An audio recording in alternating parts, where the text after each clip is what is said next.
Good morning mga ka-farmers.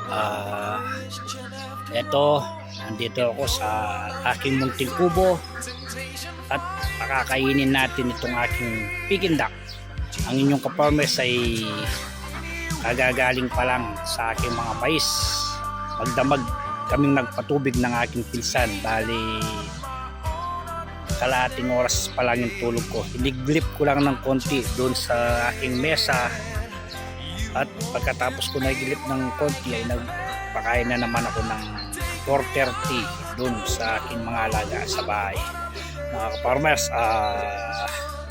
yung aking mga Peking duck, ayan. Yan, no? Yan.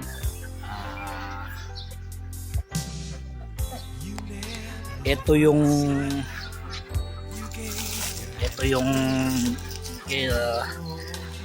kinagat ng mga aso. Bali ano ito bali 10 yung kinagat ng mga aso at sa 10 yun ay napabuhay natin yung dalawa.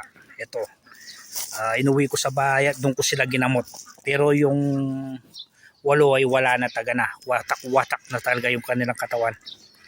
Binigyan ko sila ng pangalan. Ito si Bebang. Yan, si Bebang. Yan, malilik sila at si Gora. Ito naman si Gora. Yan, si Gora. Yan. Inuwi ko na dito sa kubo. Yan, binigyan ko sila ng pangalan, si Bebang at si Gora. Yan.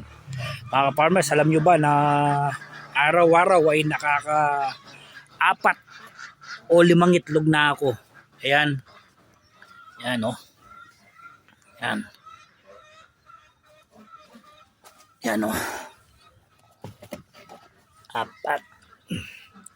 Oh, yan mga ka-farmers, 4. Sipin nyo mga ka-farmers, no?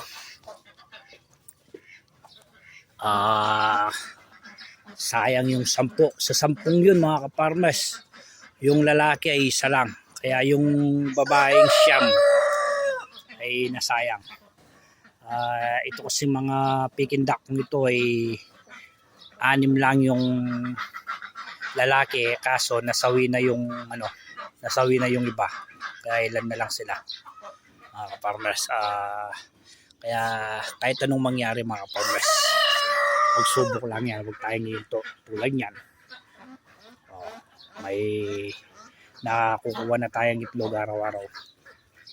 Yun lang mga ka-farmers, pakakainin ko sila ngayon bago ako mag-asikaso sa aking mga kalabaw. Yun lang mga ka-farmers, good morning. Ang inyong ka-farmers nagsasabing I'm proud magsasaka.